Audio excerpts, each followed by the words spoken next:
Tracy is also the owner and founder of an MMA clothing line called Blunt Force Trauma. It's an up-and-coming clothing line. Got some really awesome designs. Where can they check that out right now? bftrauma.com, I believe? bftrauma.com. All right. Coming soon to a ground and pound store near you.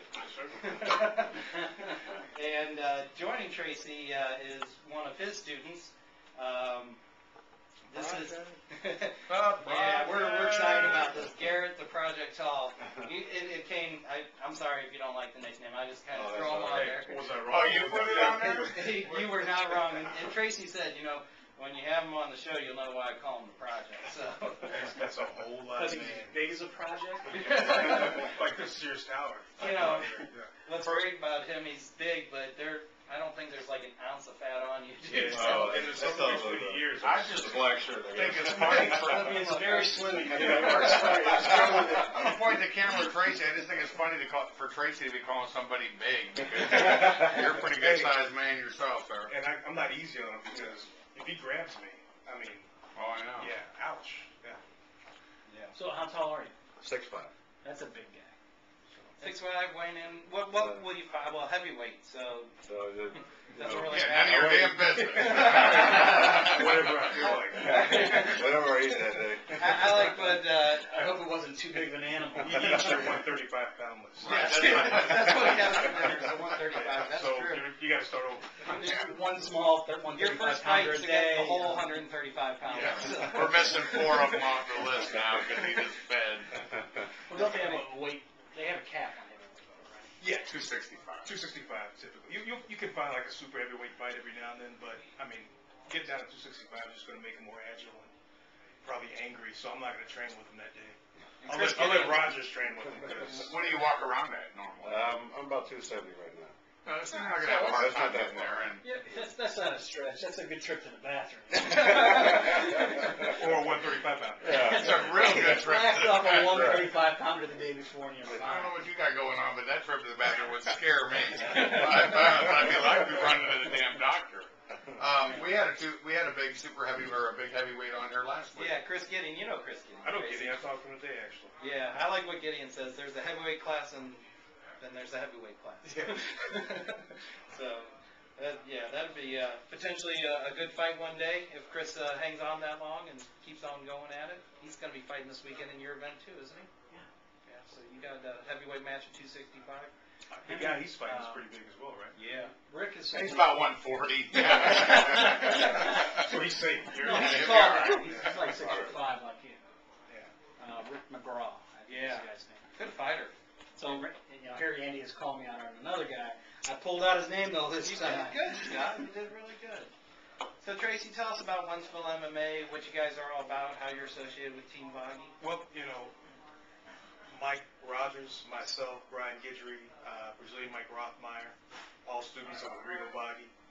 And we're all fortunate enough to have, you know, a great instructor and to be great friends and great teammates and have a brotherhood. And we all, you know, we're blessed to be able to go start our own places. And that's kind of what we've done. But, you know, we keep it really close. We're all a big family. And we allow our students, teammates, whatever, to go train with each other as well and, you know, swap and get the best of, you know, both worlds, every world. So we just keep it in the family. You know, we've got not just at my school, but any of the schools, you know, Muay Thai, boxing, wrestling, jiu-jitsu, MMA, you know, kind of the entire program. So I've been friends with Fawad for a long time. and he's fighting coming up soon, right? On one of the cards. Yeah, Fuad's a great Muay Thai pro fighter. He's a really good trainer. He trains at Boggy's, and I've For those known who don't know, him. he's our Muay Thai coach. Right, known him for a long Is time. he going to fight MMA or is he going to fight Muay Thai? Muay Thai. And he'd be great at MMA. He would. And he hasn't trained jiu-jitsu for a while, but Fuad's a tough guy. I mean, he's Yeah. tough at jiu-jitsu. I'll but throw he's this just- out there. I've tapped Fuad a couple of times. Yeah, So.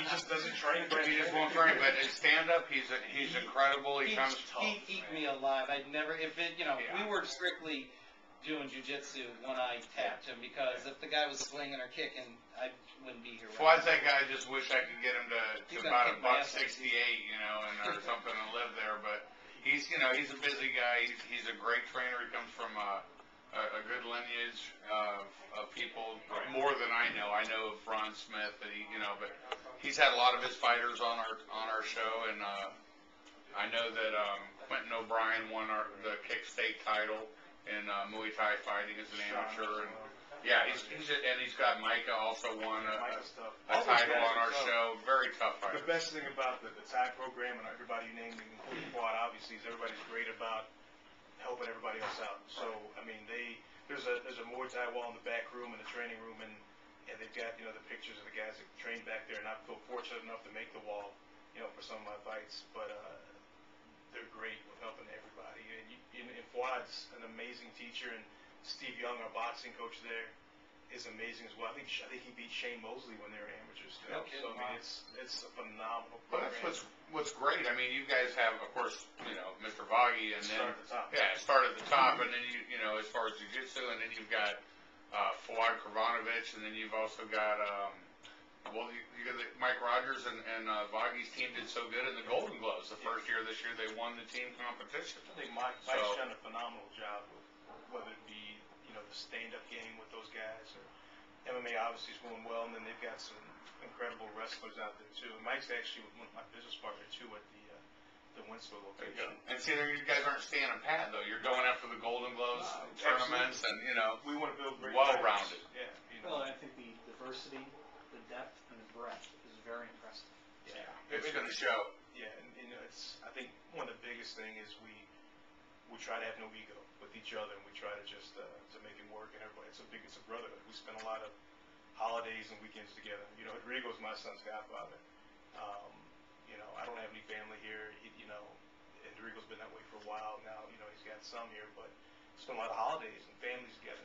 Weekends, and I mean, we go. Everybody spends time together, so it's a family atmosphere. And I've known Brian Guidry for years, and everybody's going to help everybody else out. If you're committed to this sport, it's family. No matter Across the what country. Yeah.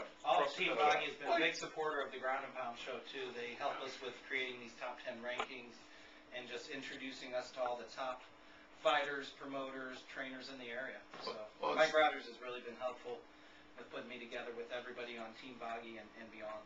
And Jay and Andy, you two could probably test this. And, for me, it's you guys are lifelong martial artists too. There's a lot of wrestling kind of schools, MMA schools, and there's a lot of fight schools, and it's a little bit different feel, coming from martial arts. You guys are a martial arts school. Right. I mean, you have the discipline and I've been in martial arts for a long time, most of my life, and that's where I relate to too. And for you guys, I notice as a promoter, as a matchmaker, just a guy around the area, a different feel for schools. And one coming from a base like Mr. Voggy's is definitely changes things. Yeah, I think that's the key is Rodrigo. At the end of the day, Brazilian Jiu-Jitsu is an untraditional martial art, but it's still a martial art. Absolutely. He calls Hickson his master, and there's a certain amount of respect that goes with that. And I have a wrestling background. Mike and I started wrestling in Oklahoma when I was 4. So when I started training Jiu-Jitsu, other than like Kung Fu theater, as a kid, that was, that was the only, connection I really had to martial arts. You really attached to David Carradine? Wait, Oklahoma, and you waited till you were 4? No, 4 years you're born with the football. I know, right. It's football and wrestling. And actually, they only give you headgear, and you get ears that don't move. But, so Rodrigo's influence, really bleeds over, and I think we try to stay true to, a lot of the beliefs that he passed on to us. Just the respect factor, I think, which goes a long way, and, we all respect each other. I feel privileged to have them all as teammates and brothers, so they all do a great job. If you need anything, they're there. You need to put a roof on, tear out a floor, teach a class. And that's the difference. That's great. I mean, there's comrades in all sports, but I've noticed that's the difference always, throughout my lifetime is if you're in a martial arts school, it changes things a lot different, and it makes things just seem closer and it works. Tracy, the first time I saw you compete live was in JW's Wright's grappling tournament. And that might have been, I don't know how long you were with Voggy when you had done that. I think you might have been a blue belt at the time. But he fought Jerry. About 8 years by then. It was, okay. He fought Jerry from CMA and did a great job. He won the tournament. That was probably 3-4 years ago at least. It's not, time It was twice. a real Probably close 5 match. years ago. It could have gone either way to the very end. Did Jerry lose or what? Yeah, Jerry lost. Yeah, it wasn't,